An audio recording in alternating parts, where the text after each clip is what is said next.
Okay, let's just cut right to the chase. The old SaaS playbook, it is completely broken. If you're still running those same growth strategies from 3 years ago, you are quietly burning through your runway. In this explainer, we're going to uncover the hard data, those unforgiving new benchmarks, and really zero in on the one ultimate efficiency metric that top founders are using to secure premium valuations in 2026. Let's dive in. For the longest time, monthly recurring revenue, or MRR, and ARR, well, they used to be the only heartbeat that actually mattered in the SaaS industry, right? They were the ultimate signals that you had products market fit. But honestly, not anymore. Today, simply having recurring revenue is just the price of admission. It doesn't tell investors, or your board for that matter, whether your business is actually built to survive the current market conditions. So what we're seeing right now is a massive paradigm shift. The old era, that was defined by growth at all costs, just get the users. But this new era is entirely about capital efficiency. Sustainable, highly efficient growth is now valued exponentially higher than just crazy hypergrowth with, frankly, terrible unit economics. You can't just buy your way to a massive user base anymore. The math literally just doesn't work out. Section 1. The end of hypergrowth. Now, this number right here is essentially the nail in the coffin for that old playbook. The median customer acquisition cost in B2B SaaS has surged to $1,200 per customer. I mean, just think about that for a second. That is a staggering upfront investment just to get a single user through the door, and it's putting absolutely immense pressure on payback periods across the entire industry. And the why behind that $1,200 figure is kind of alarming. Rising ad costs have basically destroyed traditional acquisition models. Google ads are up 164% since 2019, and LinkedIn ads up 89%. It's just way too expensive to run ads and cross your fingers. And this is dragging the average SaaS growth rate down to a median of around 26%. The grow at all costs era is officially dead, and the market is forcing everyone to get a lot smarter. Because of this, investors now strictly rely on the rule of 40 to separate the companies that are actually worth funding from the ones that are just, well, burning cash. Basically, you take your growth rate, add your profit margin, and if that number isn't at least 40, you're falling behind. Right now, only about 11 to 30% of SaaS companies even meet this threshold. But the winners, the ones hitting 60% or higher, they're trading at 2 to 3 times the valuation of their peers. It's a massive difference. Section 2, 2026's baseline survival metrics. Okay, while there are a few metrics here, I really want to highlight the critical targets you absolutely have to hit. Your net revenue retention must be over 106%. Your gross margin needs to be at least 75%, and you've got to recover your acquisition costs in 12 to 15 months. Missing these thresholds leads to a severe capital efficiency problem, but hitting them, that proves your business model actually works without constantly needing outside funding to stay afloat. Let's look a bit closer at that last metric on the table.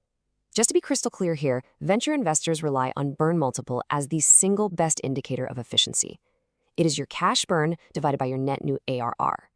If your burn multiple is over 2, meaning you're spending over $2 just to make $1 of ARR, you are firmly in the danger zone. The absolute best-in-class companies are actually operating below a 1.0x multiple. Section 3, the ultimate metric, ARR per employee. Going into this year, the median recurring revenue generated per employee for private SaaS companies was sitting right around $129,000. This is your baseline. If you're hovering around this number, you're basically just average. But hey, average doesn't get you a premium valuation, does it? The 2026 benchmark target to be a highly competitive, premium valued business has jumped. You now need to be hitting between $150,000 to $250,000 per employee. This gap right here, this is exactly what separates the survivors from the undisputed market leaders. And this brilliantly illustrates what the absolute best actually look like. Top quartile public SaaS companies are generating a staggering $369,000 per head. I mean, wow. This creates a massive structural advantage. A company generating this much per employee can afford to pay way more competitively, they can invest heavily in R&D, and they can maintain incredibly healthy margins. Interestingly enough, the data shows that bootstrapped companies consistently show higher revenue per employee than equity-backed companies at virtually every ARR level. Why is that? Well, because they didn't have the luxury of overhiring during the boom years. They were basically forced to be lean from day one. And now that disciplined DNA is exactly what the market is heavily rewarding. Section 4, the AI efficiency advantage. Okay, so Y Combinator partners are internally calling this the SaaS apocalypse. We're now seeing these crazy scenarios where a tiny, heavily automated 5-person AI startup can completely outmaneuver a massive legacy team. Look, 60% of the latest YC batch consists of AI companies, and they are completely rewriting the rules on headcount and productivity. A massive driver of this shift is something being called vibe coding. This allows founders and small teams to build custom tools, internal CRMs, and complex workflows simply by describing them to AI agents using natural language. It drastically reduces and honestly sometimes entirely eliminates the need for expensive engineering hires just to get an MVP or an internal tool off the ground. It's a real game changer. So what this means in practice is that forward-thinking teams are using AI to scale their output exponentially. We're talking about a single founder matching the output of a 2 to 3 person team. Content production time is literally cut by 60%. Because of this, their blended customer acquisition cost drops, and their payback periods compress incredibly fast. They're transforming their ARR per employee from mediocre to best in class, and they're doing it without adding a single traditional salary to the payroll. Section 5, winning the 2026 market.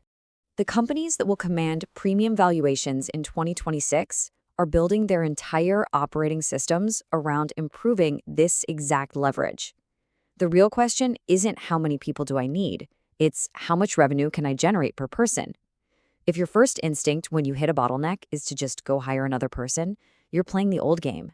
You absolutely have to shift your mindset to maximizing the revenue capacity of the team you already have.